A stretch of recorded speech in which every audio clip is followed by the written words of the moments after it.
Hello everyone, this is Onizuka-chan, also known as Richard, also known as Monorails Anonymous. So today I received this. Yes, it is a Bachmann Steam Whistle Warehouse. It is very old school, and I got it for nostalgia purposes. There aren't very many reviews of it on YouTube, so I thought I would take this opportunity just to show it as well as sound the whistle. I got this again from the nostalgia purposes, but sometimes new-stalgia is better than nostalgia, and we'll explore the possibilities a little bit later. This is a in-scale item. It was also available in HO, but with a different building, of course, sort of a loading platform. I had one of these way back, one of the first things, one of the only buildings I ever had on my layout when I was a child. And when I saw it on eBay for $8, I said, what the heck, for $8 I'll buy it. Even if I wind up not using it, at least my daughter will have fun pressing the button. And let me see if I can grab this here. This button is wired to it, and in the old days you would also wire it to the 16-volt output, the AC output of your transformer. I no longer have a transformer. I am using DCC+. So it's not really going to work as is, but I did wire it to a 19-volt transformer like you would use for a laptop, an older laptop, just to get power to it. I took the motor apart last night, cleaned it, lubed it. It was really rattly, and I noticed that the brushes are just about worn out on it, which is probably why it was for sale so cheaply. It has a nice coating of dust, so someone did have it out and used it at some point. But this is what it sounds like.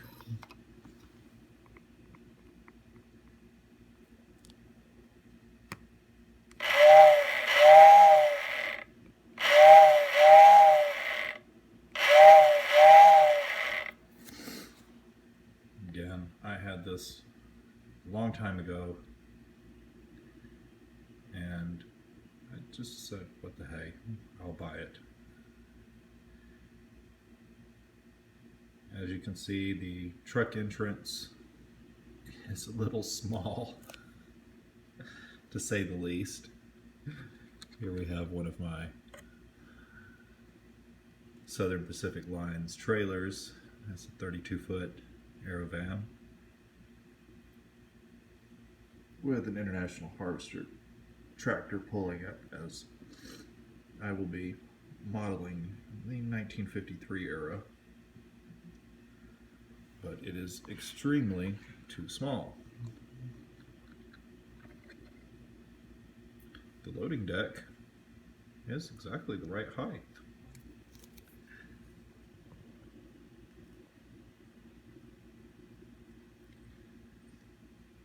So that is good.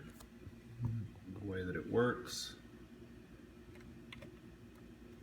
is inside here. If I can take this off one-handed, there's a motor, and underneath there is a bridge rectifier to convert it to DC. When you press the whistle, it spins the centrifugal fan, which then blows air through the whistle.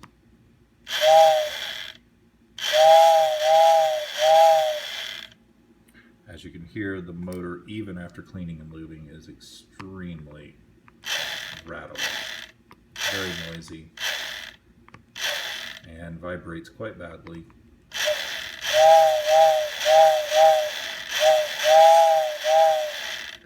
So I will not be using it as is. I also don't want to have to dedicate a 19-volt power supply to run one item. However, I did have an idea, and that is something that I've done in my monorails, which is to use a 3.3 or to 5-volt power supply running a digital sound, and then to a small amplifier and speaker, all of which would take up practically no room compared to all the room that's being taken up now inside the building by this large whistle. So let's turn it over. Here we have basically a pancake motor. It's almost impossible to take this thing out because when it is assembled, the armature is pressed into the fan. To take it apart, you take apart this part, which then releases the spring in here, and thus the carbon brushes. Then this one is just basically to hold the top plate on. That leaves you with a bottom plate in the armature, which is still connected to the fan, making it impossible to take the motor completely out. And height of 70s technology here, we have a bridge rectifier, which is this little black thing, if you can see it, tucked down here. Switch is just a simple press switch wired in series so that voltage is only applied when pressed. And the varying tones are created by simply holding or not holding the button. As you let off, the fan slows down and the tone changes. Other than the doors, all the windows themselves actually go all the way through the building. They're not simply painted on as they would be with some of my resin kits that I've done in buildings. They do go all the way through, so if you could get rid of this entire assembly, you actually could, other than the doors, which are non-functional, model the inside of a warehouse in here. It would not be difficult at all. And that is what we may wind up doing.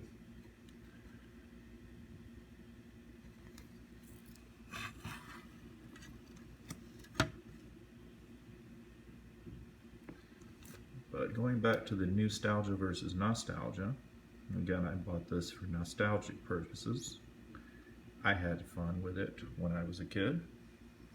My daughter, who is almost 2, thoroughly enjoyed pressing the button once I wired it up. But I think we could take this as the base and make something quite nice out of it. We would need to have this section of the base basically removed so that you could run the tracks right up to the loading dock on this side, which would be the freight side, or the train side rather. We have this gooseneck, which they do make gooseneck light fittings now that are actually functional with these new 402 Nano LEDs. Here we have the office, I assume, since it has a nice window. And there's one additional one here on the side of the building.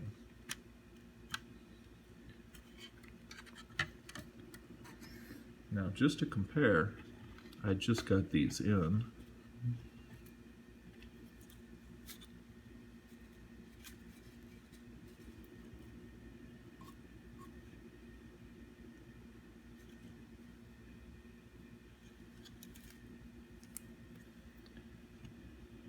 This is actually 2 because they got tangled up. These are nano LEDs. These things are ultra tiny.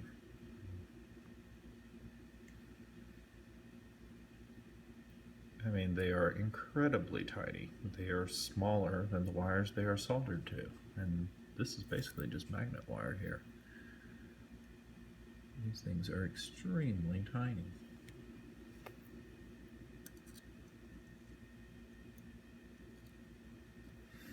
So you could very easily put a small light above each bay door, put a light inside the office over here, and wall that off so that you would have an office that could be lit up separately from the lights for the warehouse. One thing on the roof, although it does attach either way, if you look at it, there is no reason why they would warm the entire warehouse. Makes no sense. But there is a chimney. I assume that the correct way to put this on would be with this chimney above the office. That would make sense to me. The office would have a chimney, would have a fireplace, you would keep the office area warm and allow the remainder of the warehouse part of it to not be warm, since the doors would be open and closed and so on and so forth at all random times.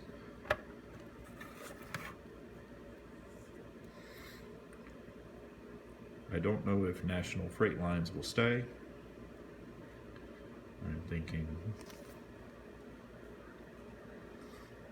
since all of the trailers that I'm going to be using are going to be Southern Pacific lines, that we may want to change that logo to something more appropriate. But anyway, these are